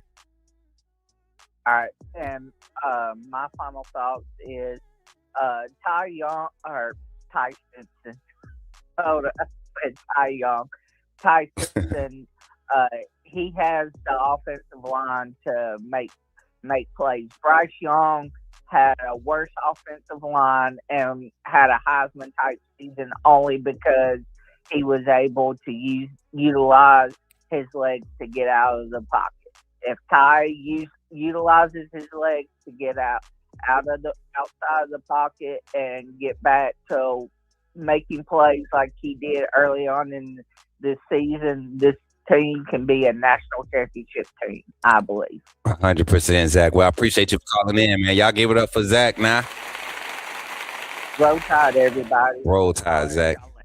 All right, man. We got another call on the line. Let's see who it is. Call from Jordan. Yo. We got Jordan in the game. What's up, Jordan? Where you calling from, man? Yo, what up, Coach Smook? Man, this is Jordan from Hope, Arkansas, man. Jordan from Hope, Arkansas. All right, Jordan from Hope, Arkansas. Y'all give it up for my guy, Jordan. Jordan, what's on your mind tonight, man? Talk to us, man. Yeah, man, I voted on the poll. I put Ty's level of confidence would be probably 1 through 4. Yeah, 1 through 4, man. Okay. Man, I've been watching FCS, high school, Division II, NFL, and man, I'm a Raider fan as well, man. And you know, we got to deal with Geno Smith, and man, from time to time, Geno Smith will bust out the legs, and you know what I'm saying, try to skate up the middle, or you know what I'm saying, extend the play. But it's like, man, with Ty, man, he just he'll hold the ball, and man, we got people blaming the O line, and I mean, I'd say like Grubb is kind of, you know what I'm saying, he kind of. This is what percentage would you put the struggles in the passing game right now?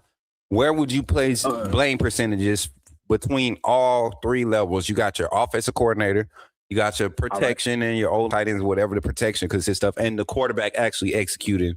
And then you can even divide it up in 4 spots, you know, to make it even. The wide receivers, how much percentage and blame are you placing in? You know, and take your time trying to add it up, because I ain't good at this math all the time. You know what I'm saying? It's the afternoon. It's been a long day. The weather keep changing on me. It was winter yesterday. It's summer right now. I don't know what's going on, man. So take your time, man.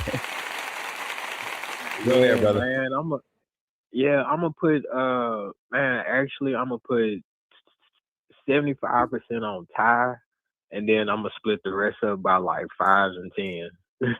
I'll just put it that way, because like, yeah, I mean, the receivers have been dropping the ball, but if you watch Ty and you watch like any other quarterback, Joey Aguilar, any of those guys, when a play is broken or when everything is cut downfield, what they usually do, you know what I'm saying, they have like a big, you know what I'm saying, a gap there, run up the middle, and you know what I'm saying, slide for a few, and then you hop back up real quick, and you know what I'm saying, set the play up. You never see Ty do that. Right. And and I'm gonna tell you like this, Coach Smook, if you go back and watch all you gotta do is just go back and watch the highlights of the first quarter of A&M and Texas the other week.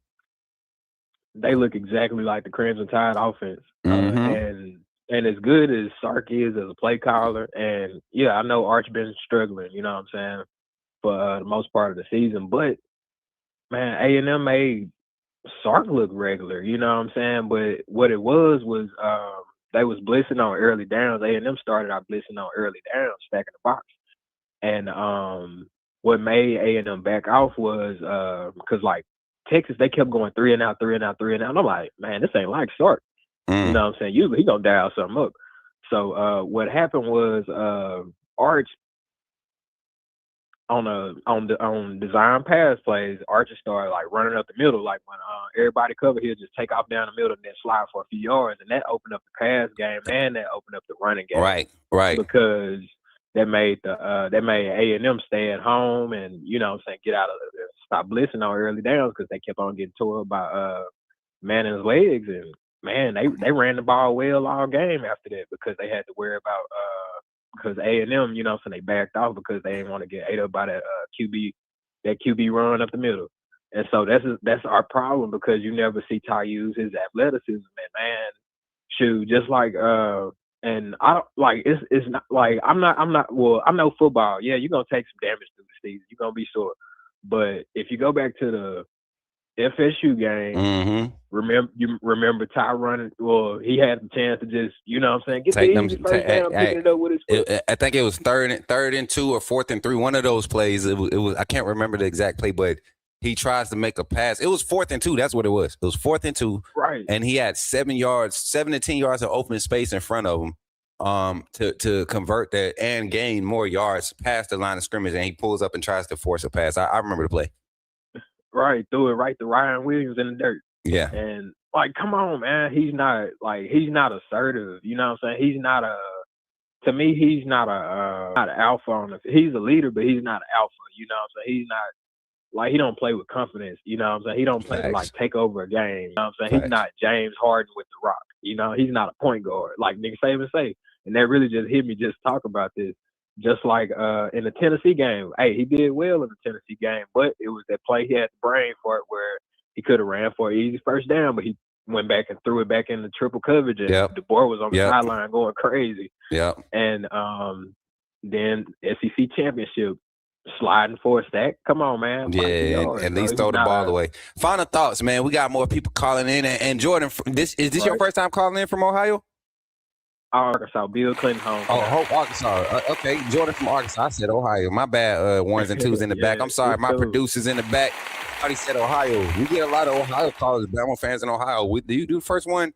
Calling from Arkansas, man. Final thoughts, man, as we get ready to open the phone line back up. Yeah, my final thoughts is, man, if Ty started running the ball in the playoffs and being more assertive and, you know what I'm saying, being that alpha, being that point guard, man, like I said, using his legs more, then that's going to open up the run and open up the pass because it'll take pressure off of the O-line because with everybody, you know what I'm saying, with teams stacking the box now and just knowing that Ty going to be there and, you know what I'm saying, regardless of where he's there in the pocket and ain't going to move, not going to get in the play. It's easy to blame the O-line because they're the ones getting pressured and everything. But if I start using this athleticism, man, we probably win everything. 100%. That'll give him the opportunity to use his arm and, you know what I'm saying, that'll give Jam Miller some time to, you know what I'm saying, hit them holes and everything. That'll open everything up. Just watch the A&M and Texas rerun. Well, just watch the first quarter. You don't even have to watch the full game. Just watch the first quarter and tell me that does not look like Alabama and Grub and Ty. Facts. Well, I appreciate you for calling in, my guy Jordan. And Jordan from Arkansas, we had the wrong name on there. Jordan from Arkansas, I appreciate you for calling in. And roll top, my brother. Yes, sir. Roll. Yes, sir. Y'all give it up for him. We got another caller on the line. Pat, put me in the game, Coach Smook. Yo. We got Pat in the game on the Coach Smook Network. What's up, Pat? Talk to me, man. What's up, Coach? How you doing, man? Man, I'm chilling, man. How you feeling tonight? Pretty good, man. Pretty good. Can't complain, man. You ready for next week? Hey, I already know, man. I feel you, man. Topic of conversation tonight, though, man. Ty's confidence level. We had the poll in the chat. And on a scale of 1 to 10, do you think where do you think Ty's confidence level is? We said 1 through 4, 5 through 7, 8 through 10, and some said no confidence at all. Where did you vote and why? I agree with Zach, man. I got to go 4. I give him forward on his confidence level. And the reason I say that is it's the first half against Georgia was probably the highest confidence that we've seen him play with throughout this year. Of course, with the earlier games, you know what I'm saying, the little games he's gonna get by. Of course, he's gonna go in those games with confidence. But when he faced actual competition, to me, with Georgia was his, and Florida State wasn't as bad, but with Georgia, he had pretty good confidence. But then throughout the year, he had certain, you know what I'm saying, just not as confident or like hesitant. But I'm gonna take you back to this play when we played Tennessee. We was I think we was up maybe by a touchdown. We was going down to score, and it might have been third down. And you remember when he threw the ball back in the coverage on the outside? Yeah, and the boy was like throwing his hands, like, what is he? Yeah, where is like, his mind going? Because what are you? He went. It was like that was a play. Like, dang, wait, what are you? What are you doing, bro? You ain't did that all game. Where is your mind going? Yeah, I do remember that. Right. Yeah, and so throughout the year, when you look back at certain decision making of his, and then not making the right decision, kind of make you question like, what's his pocket presence in one thing, like those sacks that he took, a lot of sacks that he took was like you don't feel that pressure as a quarterback. You should make in the pocket. You have to feel pressure. You know what I mean? Like you should almost have eyes in the back of your head. So a lot of that, it's just a pocket awareness. I don't think he necessarily have, and just being smart and decisive on certain plays, like the 4th and 2 that against Oklahoma, for instance.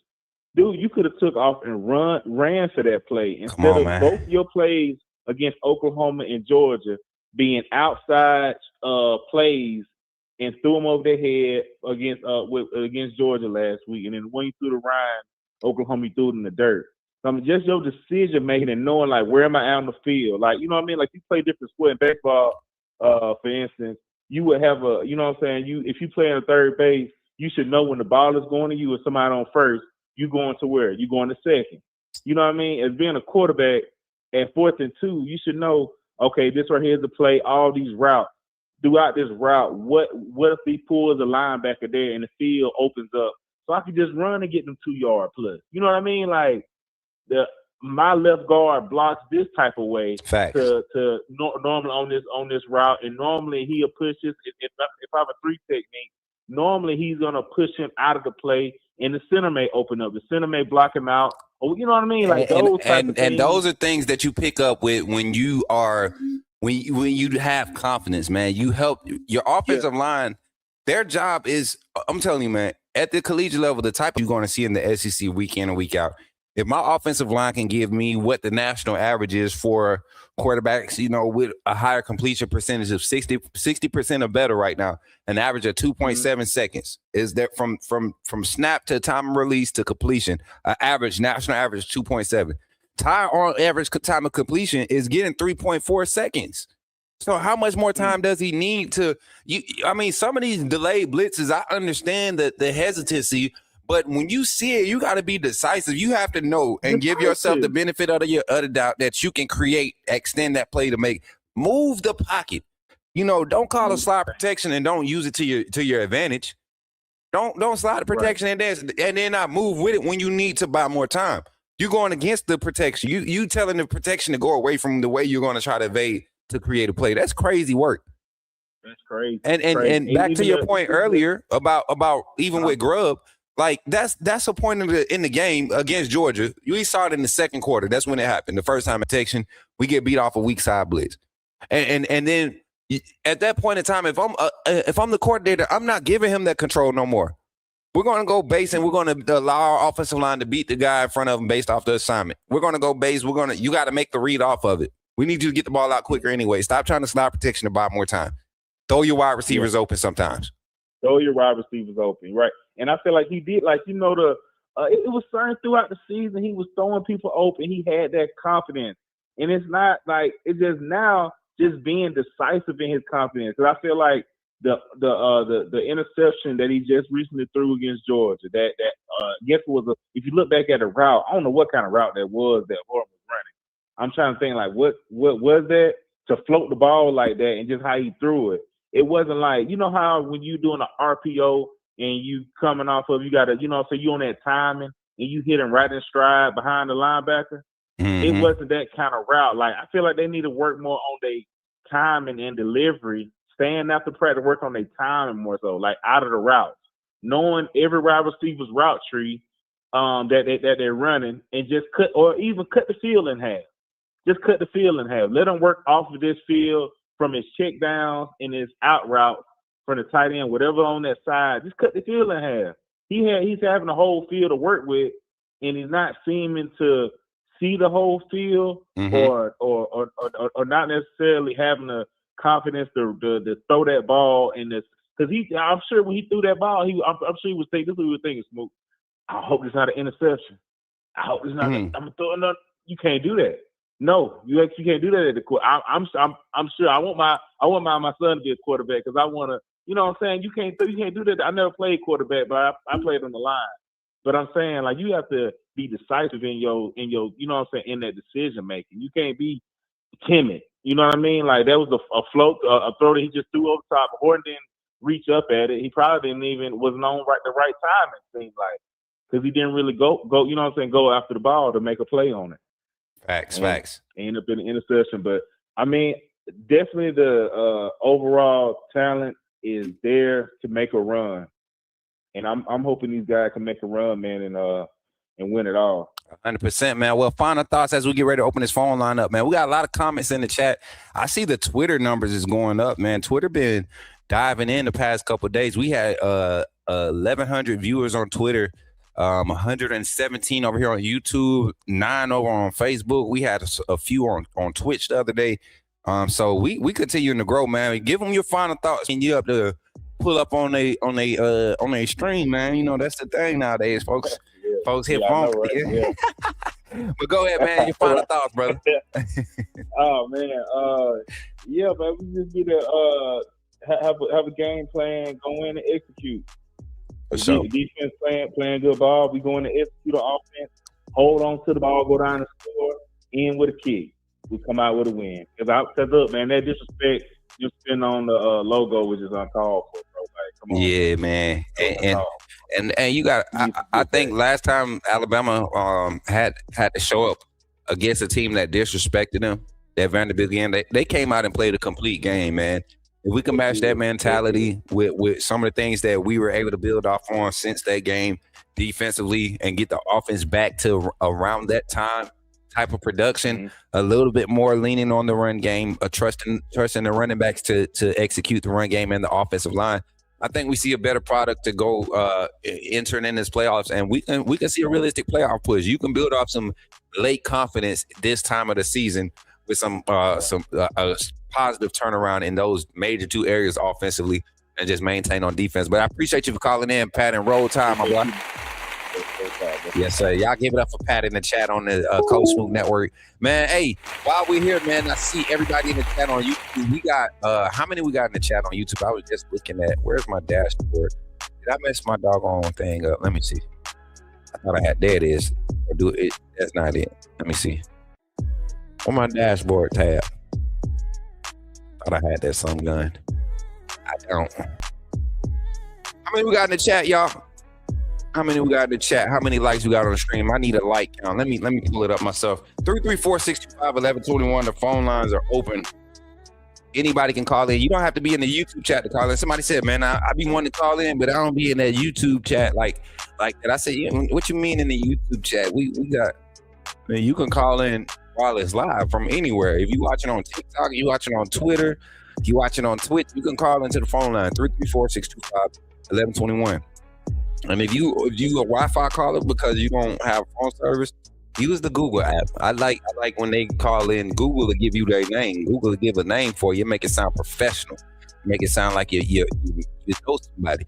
Topic of conversation though on tonight's show, the call-in show, is on a scale of 1 to 10, where do you think Ty Simpson's confidence level is as a quarterback? I came in and I chimed in. I said I'm more so a 5 to 7. I could see a 5 to 7. I'm gonna be exact. I'm gonna say like a 6.5. One, and this is why I'm gonna say this, and y'all might disagree, but I'm like I said, I'm not against Ty by any means. My evaluations of Ty are strictly based off of what he does and how his performance is on the field. Correct. And appreciate y'all for the 70 likes on the stream. We got 78 in the chat. Continue running likes up.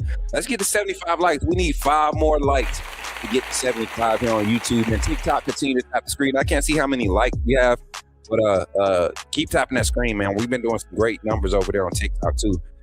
Go back to that comment. I thought somebody was talking trash. Bama Tall Boy. What's he talking trash? Oh, no. I'm saying. Oh, boy. I've been waiting for some. Man, I ain't had no animosity. Ain't nobody tried me in a couple days, y'all. What's going on? Well, this perfect time to do it, because next week we got to be together. We can't argue no more. Brothers and sisters, family gonna argue, but it's time to get ready to go to the family reunion so we can do our part at the family reunion talent show. We can't be arguing, okay? We gotta get ready for the family reunion talent show. But my guy, Bama Tall Boy, and welcome in, man. I saw you coming earlier. Appreciate the kind words, brother. And I don't care about people talking about me, man. That's the part of the industry. If they not talking about you, that means you ain't doing that. And if I got to bring you up for people to find out about you, that means you really ain't doing that, because I ain't nobody, I promise you. But I appreciate you for the kind words, man.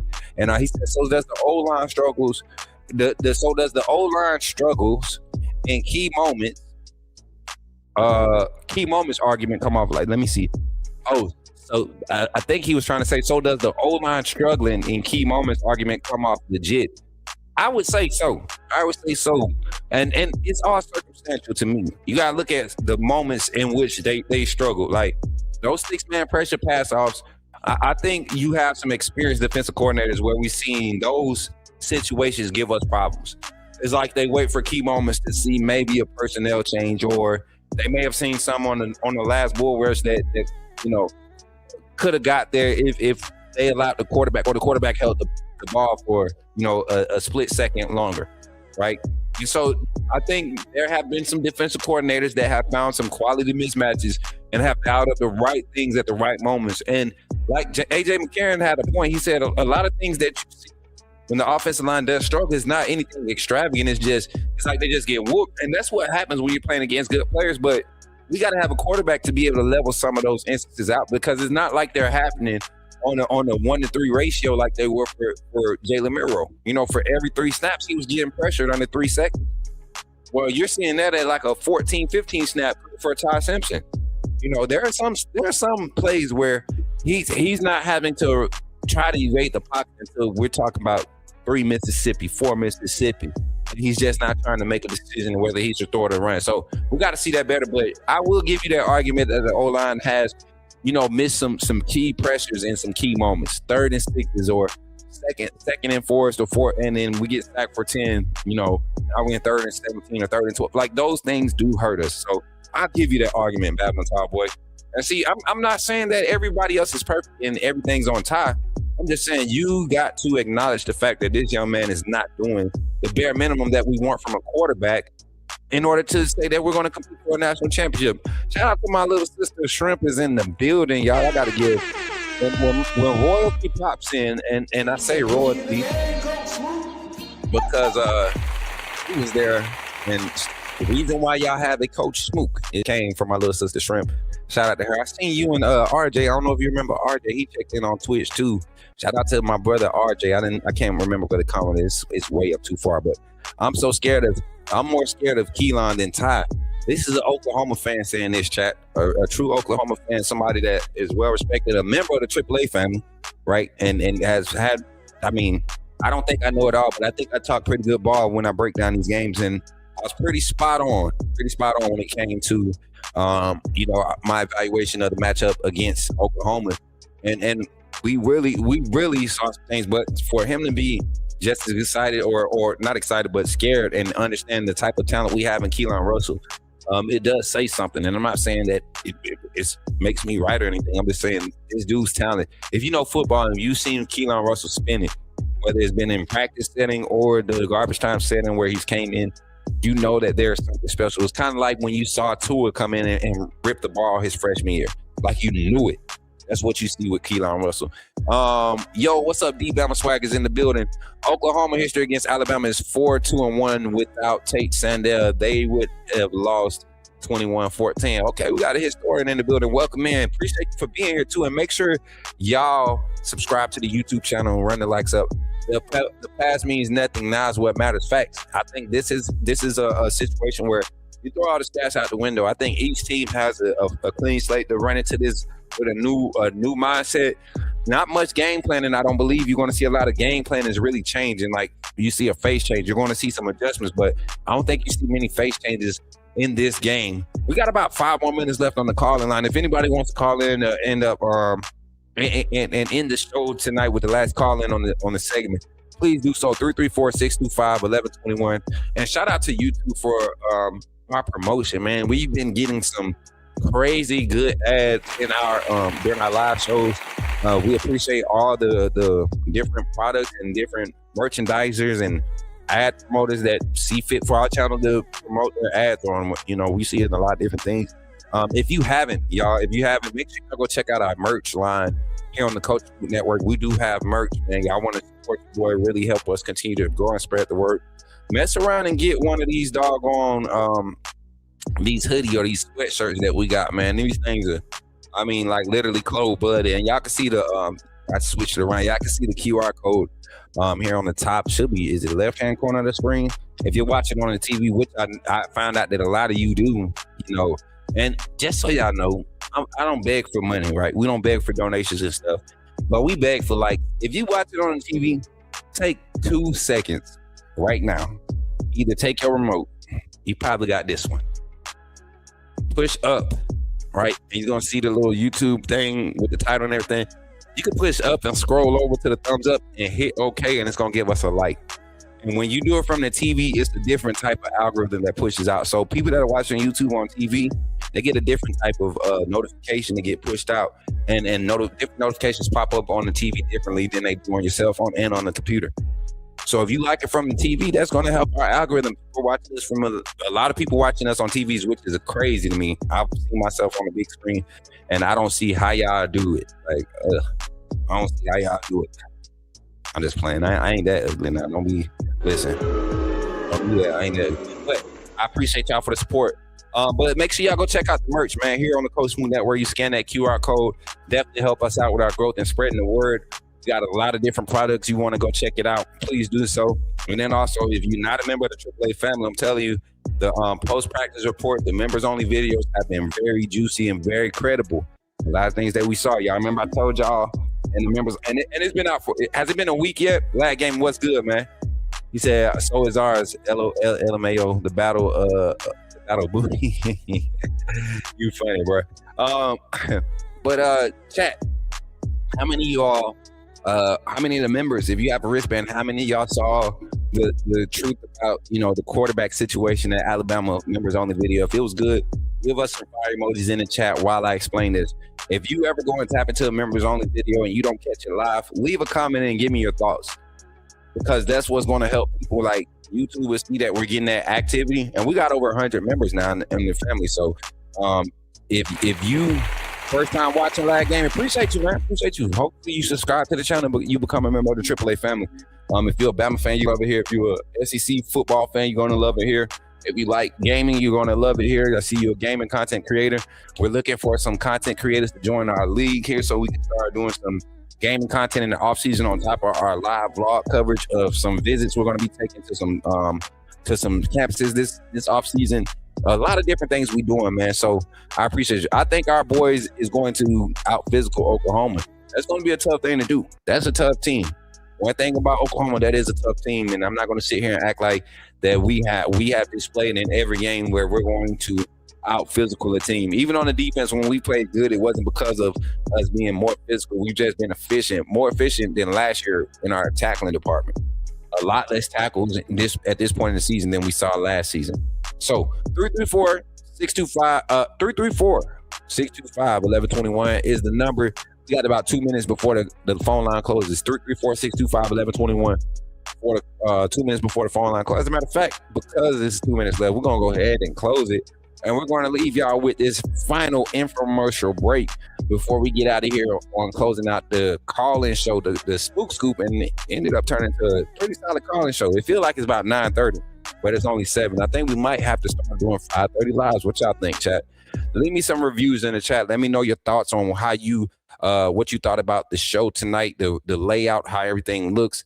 Leave us some comments as we close out. And also start commenting if you're watching this post live. Start commenting on topics that you would like discussed in our late night segments that we're going to be starting back doing on Mondays, Wednesdays, and Friday nights at 9 p.m. Central Standard Time here on the Coach Smook Network. But until then, man, think about becoming a member of the AAA family and joining the AAA, the Coach Smook Network.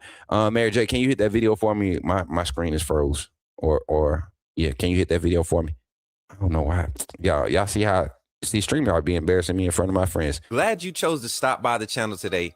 Just wanted to give you an opportunity to really become a part of this community here at the Coach Smook Network. We like to call ourselves the AAA family. The AAA stands for authenticity above all.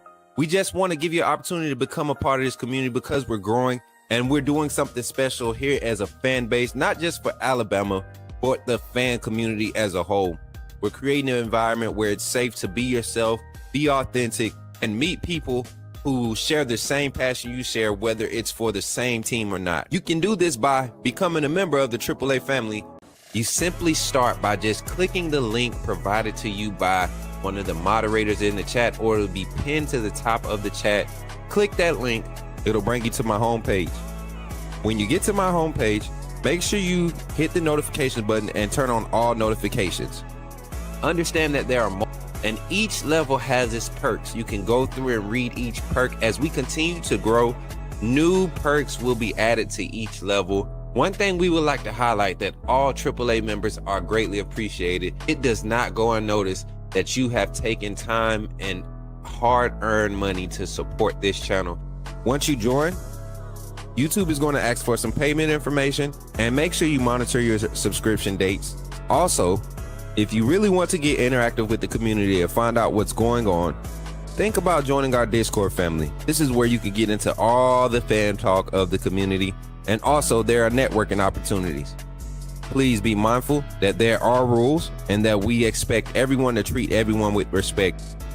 Also, if you're looking to partner with Coach Smook Network or sponsor, please hit us up at coachsmooknetwork@gmail.com, and our staff will get back to you in a timely manner.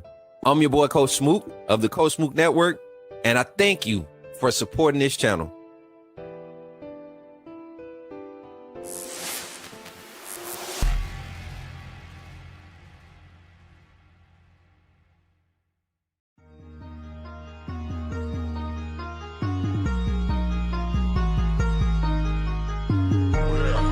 Better go subscribe. You do roll with the tide. I'm down in the gun with Coach Smook. Through the game, roll tide, roll tide. Better go subscribe. TikTok.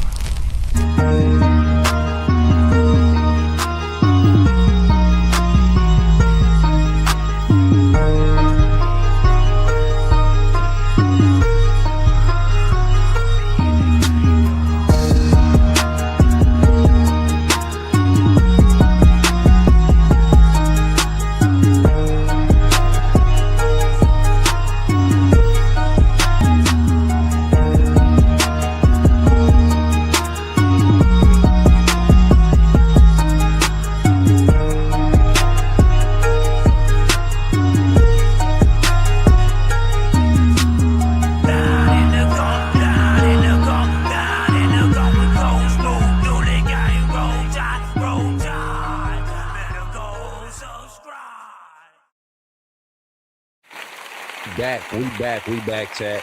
I had to go out and refresh the screen and all that stuff. But once again, I appreciate y'all for being who y'all are, man. Y'all have been so supportive of the Coach Smook Network, man. And I can't thank y'all enough. I keep hearing the talking heads talking about, go back. You're going too fast. I keep hearing the talking heads talking about Oklahoma having a key defender coming back. Did we have all of our edge guys last match? Yeah, we were healthy defensively going into that game. I think that honestly, that was probably the healthiest we have been. And that was also the game where we saw Red Morgan starting that nickel spot, and saw that production change. Like I said, defensively, Alabama's defense played good against Oklahoma, man. They had favorable field position on the one drive that they did score on. The other three drives that they were able to produce points on came off of field goals. What's that, 7 + 9? That's 16 points that the defense gave up. in a fashion where the average starter position was favorable for Oklahoma. And then the pick six is the difference in the game. That puts 7 more points and you lose by 2. So you clean up that and you have a better chance at a different outcome, Alabama winning this game. What else? Final comments, man. Final thoughts. Shout out to our sponsors once again, Walk-Ons. We appreciate them for supporting us. My guy Jason says we got to beat Oklahoma because that DB talking about hopefully I can continue my pick streak. Oh, Lordy Jesus. Lordy Jesus. I think the best bet for Alabama players right now, don't respond to any trash talk. Let's just show up on the field. And final comment of the night. I think I'm going to pick this one. Another phenomenal show. My guy MJ, one of our mods checking in, man. This dude worked hard, man. Went through a job transition, had to be away from the show, but he commented on every video I posted. And it'd be like 11, 12, 1 in the morning, and I'm seeing a comment for a notification from MJ, Mr. Peculiar Misfit, comment on it, this, and I'm like, dang, man, my boy really rocking with me. So I appreciate you, MJ, and everybody else that's taking the time out there evening to spend it with the Coach Smook Network here on the Coach Smook Network. Spend it with your boy Coach Smook here on the Coach Smook Network. Shout out to the 79 likes on stream, man. We appreciate each and every one of y'all. Another crazy, interactive, great show. If you haven't liked the stream, if we have one person out there that has not liked the stream yet, please like that stream. It would be great to end this stream right here at the hour and 54-minute mark with 80 likes on the stream. Just make sure you liked it. Make sure you hit that thumbs up button, or if you hit the thumbs down button, it'll count as a reaction. We'll have 80 reactions to the stream. So I appreciate each and every one of you all. Again, Walk-Ons, we appreciate you. Yawn, Urban Streetwear and Apparel. Shout out to my brother Cy Gaddy and his clothing apparel brand. Y'all going to see us starting to step out in a lot of that clothing and that branding. With a lot of the trips we got to make, we're going to be visiting some campuses. Huge announcement. I'm going to make a more formal announcement, but we've taken another step in this industry in our career, and we'll be actively supporting players who are looking to make the most strategic decision as far as their collegiate career.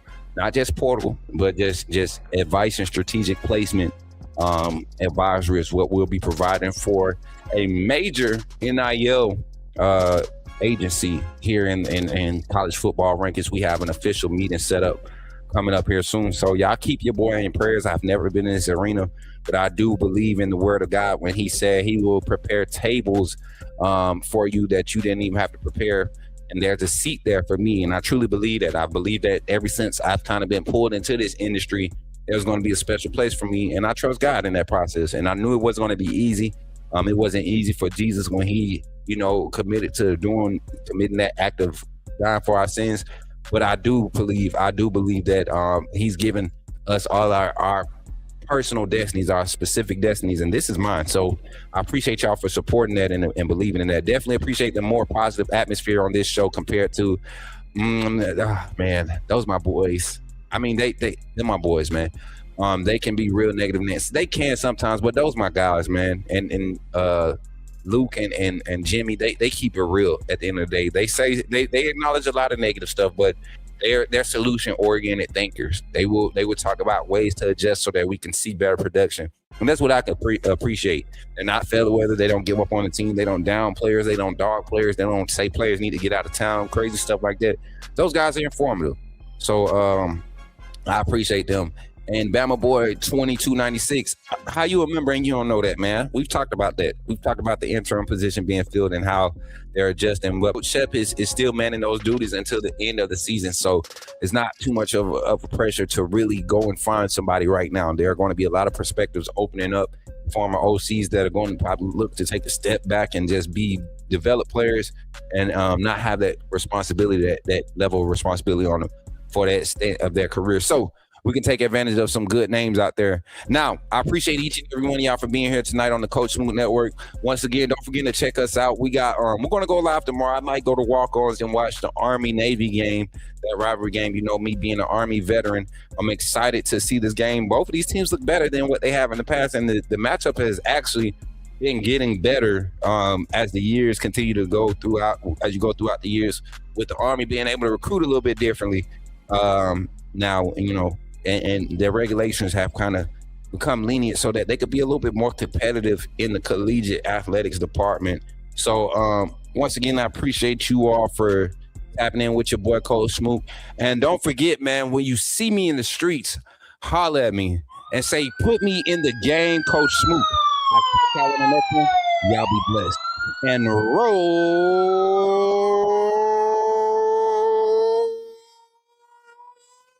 Tide. Roll. Y'all be blessed. Remember, when you see me in the streets, holler at me. Say, put me in the game, Coach Smook.